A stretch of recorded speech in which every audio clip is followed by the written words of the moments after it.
Time is the present. The place, an American city. The man, Edgar H. Tillman, alias Arthur Talbot, alias Eugene Turner, alias Everett Torin.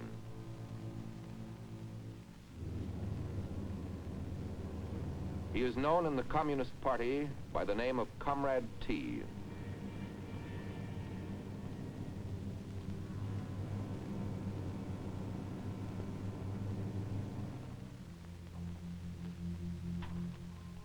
Well, comrade, you've failed again. Miserably. Your record, a disgrace. You're a disgrace. If it were within my power, I'd have you shot. But it isn't. Not here. Not yet. Well, comrade? But I... Enough. Look at your record. One failure after another. Your assignment to the Electronic Equipment Company. A report from the Aircraft Company. From the Chemical Company. Worthless. You're not stupid. A fool and a failure, yes. But you're not stupid. We don't use stupid men. We don't waste our time training them as you've been trained. We must have results. We don't tolerate failure. You don't understand. It hasn't been my fault. You see, these people are no longer as... Well, I don't think you know what we're up against. No? Look, about that electronics company. Where you learned absolutely nothing. Believe me, it was impossible. That place was really tight. They acted like they knew I was coming, and they weren't taking any chances. They had the kind of setup that we don't find very often, fortunately. The only way in was through the gate on legitimate business. They were running a tight shop, and even before I got in, I could tell it would be tight all the way through.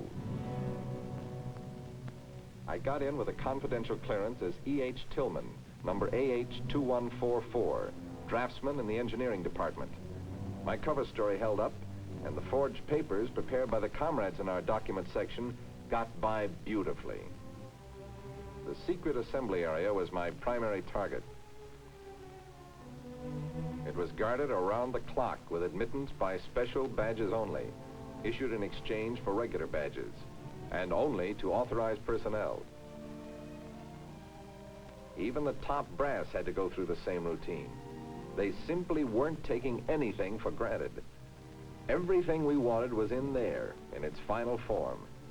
My assignment was to get it, but I couldn't even get in. There just wasn't any way.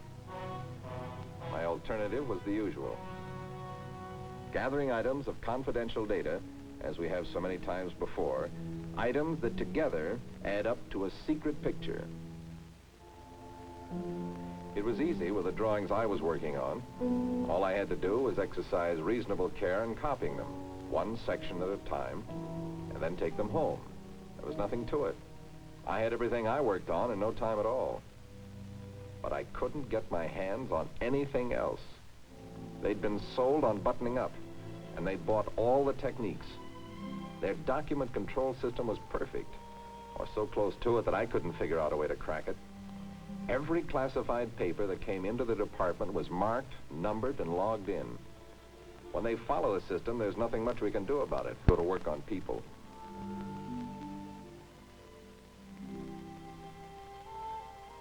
It was the same thing when the documents were transmitted, even within the plant. Trying to subvert the messenger wouldn't have helped either. Those double wrappings made it impossible to do anything that wouldn't be a dead giveaway.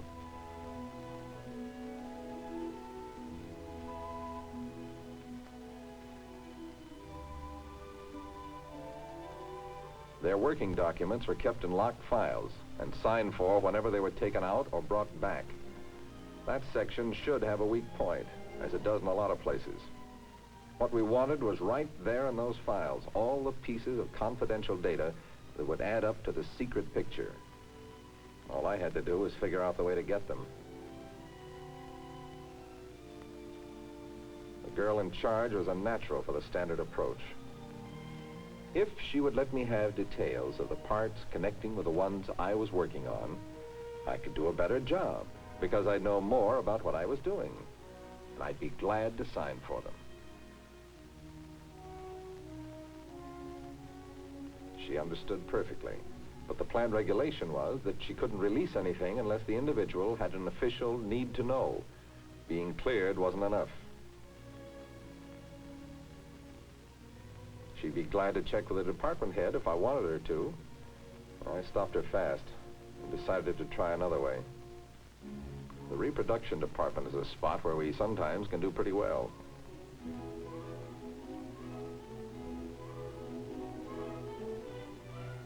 They almost always mess up a couple of copies when they start a run. These rejects may not look pretty, but they're legible. And if I hung around often and long enough, I thought a lot of worthwhile stuff might be picked up. It's a proven technique, but it didn't work here. Everything that wasn't counted and accounted for went into those locked cans for burning, and all the master copies and used stencils went into a safe file. I wasted a lot of time here, ours, the company's, and mine.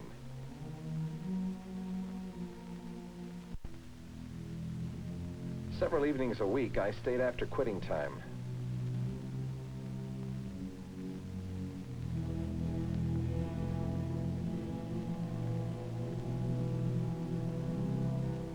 I kept one step ahead of the guard till he passed the department.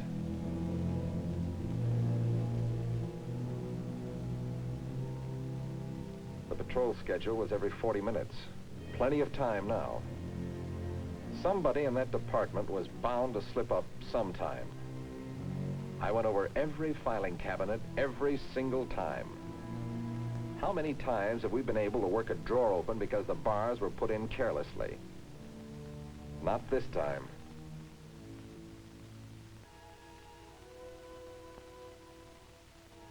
I went through every unlocked desk, too.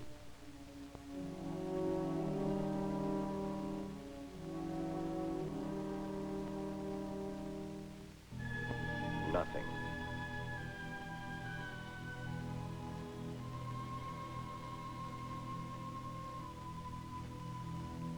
I didn't know then that they made a regular practice of changing the patrol schedules periodically. I knew the guard wasn't permitted to search me, since he hadn't actually caught me committing a crime. So I showed him my empty lunchbox and used my prepared cover story. For once, it was a good thing I hadn't found anything. Good for you, perhaps, but not for us. You failed your assignment. Well, I wouldn't have, if you'd given me a little more time. Why was I ordered to quit? Questioning your orders, comrade? No. Certainly not. We have the information now, don't we?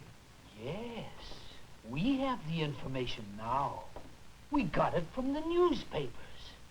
Yes, we have it now, when they want us to have it, when it's too late to do us any good. We needed it when you were there. How long ago, comrade? You know we always get the information we want in time. Time is what we're fighting for. Perhaps you don't know that information kept secret 3 months, 6 months, a year can make all the difference in the world. But look in your file. My assignment to that aircraft company. Was that a failure? You sent back nothing. From there, no. That plant was too tight. But what about the clever way I got their lead to the subcontractor? I worked at the big plant under a new name, just long enough to find the right person to help me, unknowingly. It was a girl, a very pretty girl, in just the right job in the plant. For the sake of the party, I made her like me, but I couldn't trust her to help me directly.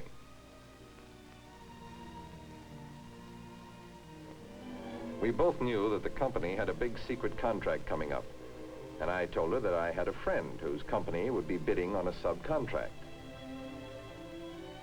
I told her it would help my friend if he knew who he would be bidding against. I wouldn't ask her to do anything dishonest, but she could tell me who would be bidding, couldn't she?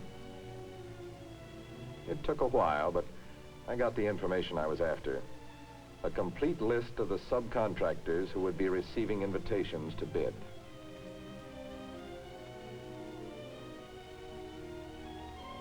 She was such a pretty girl, and so very helpful.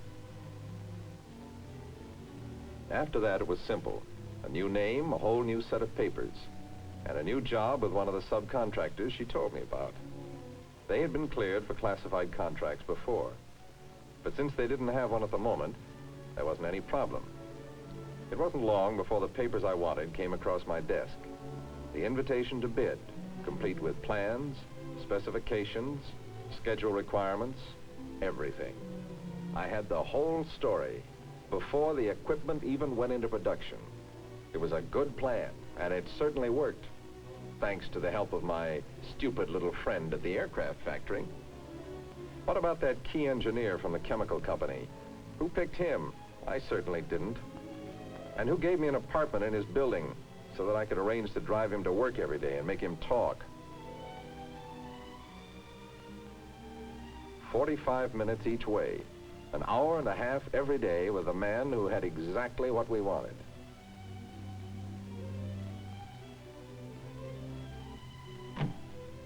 I was working in his department, and he knew that I was cleared when I got the job at the company.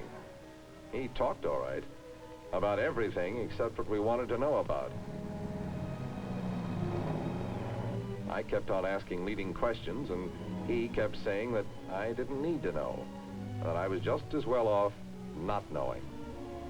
I didn't pick him for a prospect, and it certainly isn't my fault that he wouldn't talk. But it was my idea that turned the trips home into a potential gold mine.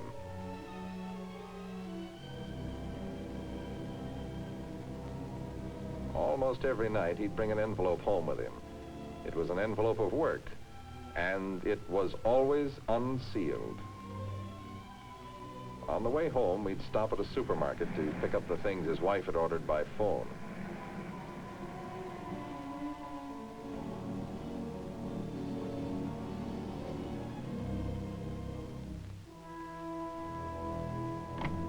We did it regularly, and it would always take at least 5 or 6 minutes for him to check the items and pay for them.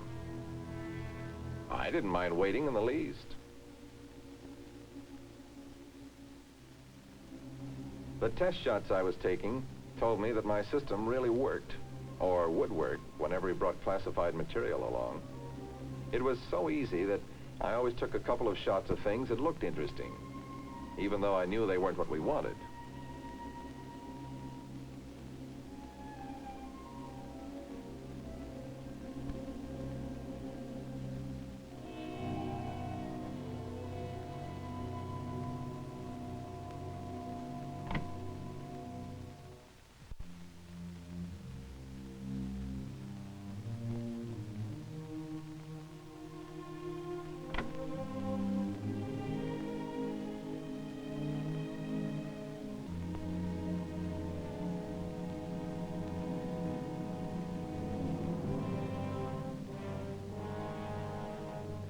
It was so easy and so safe, except for that one time when his wife hadn't ordered anything.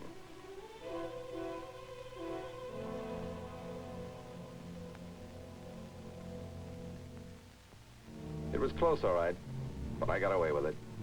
That time and all the times after that. It would have been perfect if he'd ever brought home any classified information. In other words, you failed again. It wasn't my fault. It was your fault! An intelligent operative would have gotten the information. He would have made the man talk. Americans are great talkers. Traditionally, they don't know the need for reserve. They believe in free speech. They talk. They brag. Here, look at this. Telling the world that they've got secrets to keep. We know exactly where to send our agents. People who work for these companies are human beings. Tease them, challenge them, laugh at them. It's hard for them not to talk. and easy for an intelligent agent to make them talk. Even for a fool like you. Wait. You're right. Look. Remember this? I spotted that one, didn't I? You can't say I failed on that one. It was a tight plant, too. Just as tight as that electronics plant. But I got a job the same way, with a different name and a beautifully documented cover story. It was so tight they might have had me stopped. If I hadn't kept my eyes open and used my head. The break came with a routine phone call, asking me to step into the boss's office.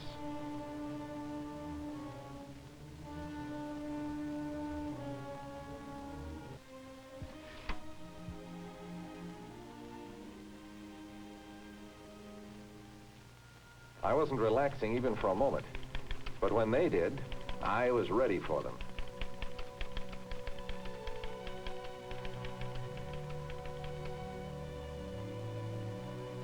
The work of several departments funneled through the office. If that girl would talk, she could tell us an awful lot we wanted to know, but there wasn't a chance. Like everybody else in the place, she did everything right, like it was almost second nature.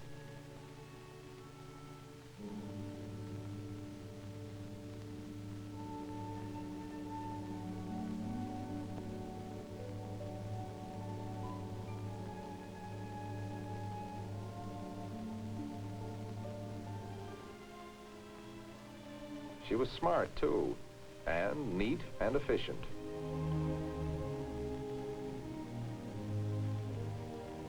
But she made one little mistake that was a windfall for us. She didn't realize that someone else could transcribe her shorthand notes.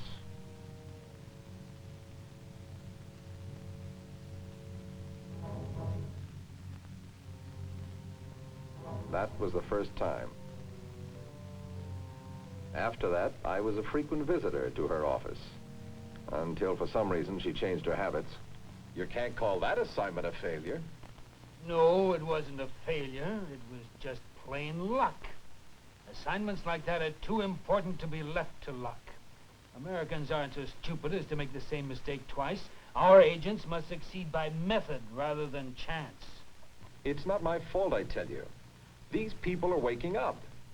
They're becoming more and more conscious of our efforts. And the work is getting harder all the time. Yes, it is getting harder. That's why we have to work harder. Now more than ever, we can't afford to fail. We must develop new techniques. We must depend on method rather than luck. Yes, of course, I understand. And that's why you're going to be sent back for further training. Further training? Where? There is only one place, and there they have even less patience with failures than we do.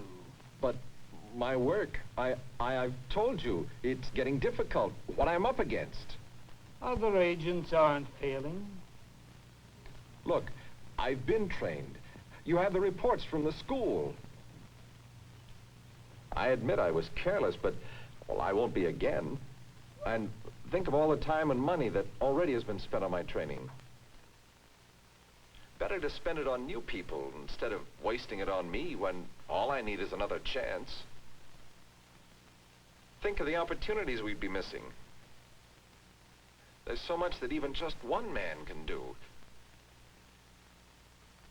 I don't want to go back. I don't need to go back. I know it's a privilege, but I don't deserve to go back. Just give me one more chance. I give you my word of honor that I won't fail again.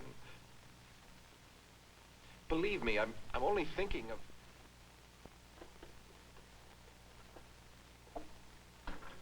Well, there goes your boy. I don't know. I hope not. We've been on his trail for a long time. We spotted him when that guard turned him in. We've been tailing him since the engineer from the chemical company reported him. Are you going to pick him up before they send him back? I don't think so. Have to check the office. He's led us to several other members of his apparatus. I don't think they want to scare the others away until we can get them all. Anyway, I don't think they're going to send him back. Actually, he's been doing pretty well, hasn't he? Yeah, too well. This is their way of showing appreciation. They want him to do better. Nice people. Yeah. Great.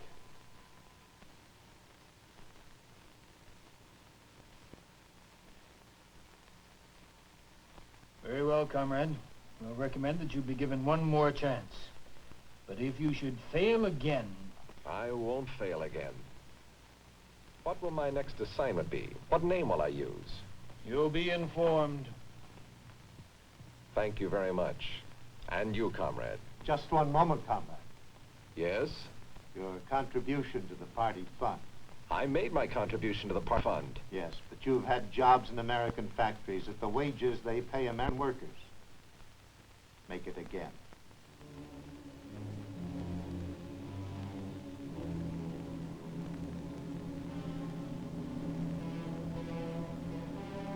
The time is still the present. The man, a traitor to his country, known in the Communist Party by the name of Comrade T, is on his way to a new assignment. For the moment, he is bait for bigger game and is being allowed to continue his assignment. You have the ways and means for stopping him and others like him whose names are not yet known. Their success or failure depends on you.